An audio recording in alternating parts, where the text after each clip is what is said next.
There are certain car prices that make you stop, look at the screen again, and ask yourself, am I seeing this correctly? Because I recently came across a Volkswagen Golf 8.5 1.4 TSI R-Line Plus being advertised for 841,000 rands. This is not a Golf R, guys. I know some people get it confused. It's an R-Line. It's just a body kit making it look like the Golf R, almost. But it still has the 1.4 liter 110 kilowatts engine. I was genuinely shocked by this listing. This is a demo model. It has done roughly 2,000 kilometers. And the crazy part is that the Golf 8.5 R-Line Plus starts at around 688,000 rands. So somehow this Golf has gone from a car that starts at 688,000 rands to a car that is being advertised at 841,000 rands. And I genuinely wanted to know how, because this isn't just about whether somebody is willing to pay 841,000 rands for a Golf with a 1.4 liter engine. This is about what else you can buy for 841,000 rands. And when you start looking around the market, this Golf starts making very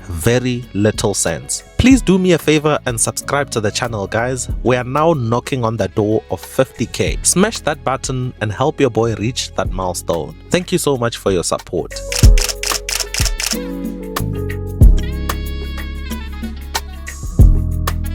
Before even looking into this matter, I don't believe you can even spec up to 153,000 rands worth of optional extras on this car. Regardless, I decided to do something very simple. I went onto the Volkswagen configurator myself to build up my own Golf 8.5 R-Line Plus, and I basically ticked almost everything I could. I wanted to see how expensive can I actually make this Golf, and after going through the options, my car came out at approximately 782,000 rands, and there was basically one major option I hadn't ticked, the folding trailer hitch. That's another 14,000 rands. So even after adding that, we're sitting at around 796,000 rands. That's almost 45,000 rands below the advertised 841,000 rands. And remember, the car we are configuring is brand new. The car we're talking about here has already done 2,000 kilometers. So that's where I started scratching my head, because if you can configure a brand new Golf R-Line Plus to roughly 796,000 rands with essentially everything ticked, where is this extra 45,000 rands coming from? And maybe there is an explanation, but from a customer's perspective, it looks absolutely bizarre. But here's where it gets really interesting, because initially you might say, okay, 841,000 rands is expensive for a Golf, more especially one with a 1.4 liter engine. Fine. But the real question isn't, is the Golf expensive? Because it definitely is. It's overpriced even. The real question is, what else can I buy for 841,000 rands? And this is where this car gets itself into trouble. Because at this sort of money, you aren't shopping in isolation anymore. You are shopping against everything else on the market. Let's start with the obvious one, the Golf GTI. Although the new Golf 8.5 GTI retails for 908,000 rands, we've shown countless times on the channel that you can get it for way less than that. I mean, have a look at some of the current listings. Some are well under the 840,000 rands mark. But let's forget the GTI for a second, because there's another Volkswagen that makes this comparison even more interesting, the Tiguan. And not some entry-level Tiguan. I'm talking about the Tiguan R-Line 2 liter TSI 4Motion DSG. There's a bunch of them you can find for around 840,000 rands. Mind you, this car has the 2 liter engine with 140 kilowatts, which you can't get on a Golf lesser than the GTI. It's an SUV, it's more practical, slightly more premium, every reason to buy it over the Golf 1.4 TSI R-Line. Now, let's leave Volkswagen completely, because for this sort of money, you can start shopping for premium German cars, and one of the first cars I'd be looking at is the BMW 3 Series. I found examples of G20 320i models around this price, the LCI even, which is the facelift. So we're talking about a relatively new G23 series M Sport, low mileage for less money than this 2,000 kilometer Golf R-Line Plus. You can get a bunch of different 1 series variants, even the performance ones. You can have a premium executive sedan, rear-wheel drive BMW architecture, a 2 liter turbocharged engine,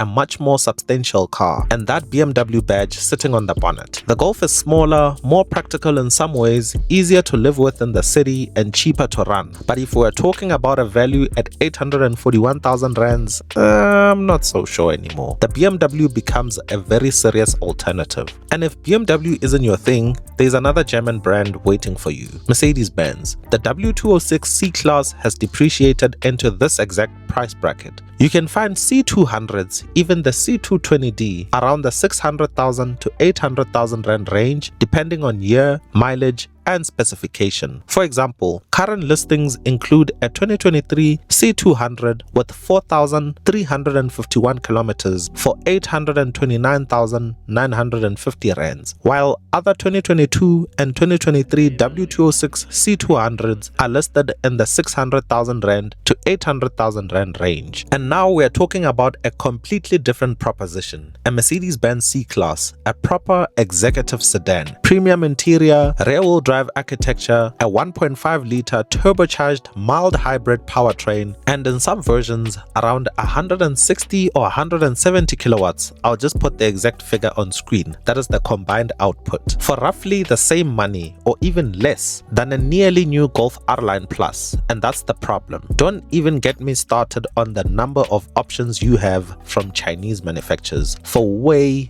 less. And this is where I think Volkswagen needs to be very careful, because the Golf has always occupied this interesting position. It's not supposed to be a cheap car. It's a premium-ish hatchback. It's well built, it's refined, it's practical, it's technologically advanced, and people have always been willing to pay a premium for that. But there's a point where the price becomes so high that the customer starts asking, what else can I get? And once you get close to 850,000 rands, there's a lot. And this is where I want to take a step back, because if you've been following Volkswagen in South Africa for years, you will remember that the Golf used to occupy a very different place in the market. Think about the Golf 5, Golf 6, and even the Golf 7. The Golf gradually became more sophisticated, more powerful, safer, and more technologically advanced. And yes, prices increased. That's normal. Cars get more expensive. Inflation happens, technology costs money, safety equipment costs money, exchange rates move, import costs change, taxation changes, everything becomes more expensive. But the question is, has the Golf's price increased faster than the value South Africans believe they're getting from it? Because that's what we're seeing now. The Golf 8.5 R-Line Plus has a list price of roughly 688,000 rands, and yet we're looking at a demo car advertised at 841,000 rands. That's a huge jump. And when you put that number next to the rest of the market, the problem becomes obvious. And this might be the biggest problem of all, because Volkswagen isn't just competing with BMW, it isn't just competing with Mercedes or the Chinese brands. Volkswagen is competing with itself. You've got the Golf R-Line, you've got the Tiguan, you've got the GTI, you've got used GTIs, you've got used Golf Rs, you've got used 3 Series cars, you've got used C-Classes, and at 841,000 rands, the customer suddenly has an enormous amount of choice. And this is why pricing matters so much. Because once you cross certain psychological price points, the customer doesn't care what the car used to cost. They care about, what can I get for my money? Imagine you're a customer. You've got roughly 840,000 rands to spend. You walk into the dealership. You see the Golf, 841,000 rands. Then you realize it's a demo, 2,000 kilometers, and you start thinking,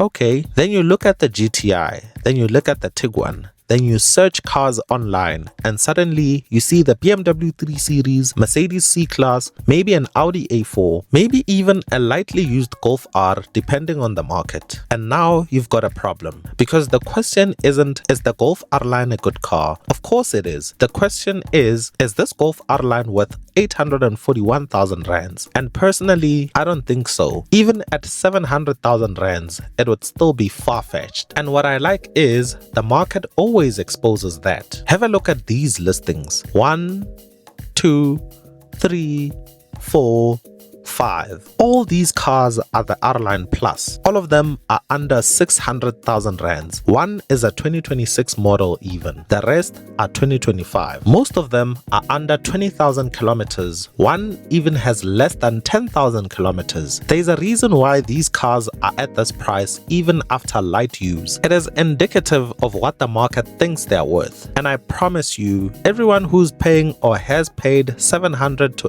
800,000 rands for this car has been burnt financially, whether it be through depreciation, shortfall, or crazily low trade-in value, which all tie into one thing. And this is why I think examples like this can actually hurt the brand, because when a customer sees a car like this advertised at 841,000 rands, they don't necessarily blame the individual dealership. They see Volkswagen Golf 841,000 rands, and that contributes to the perception that the Golf has simply become ridiculously expensive.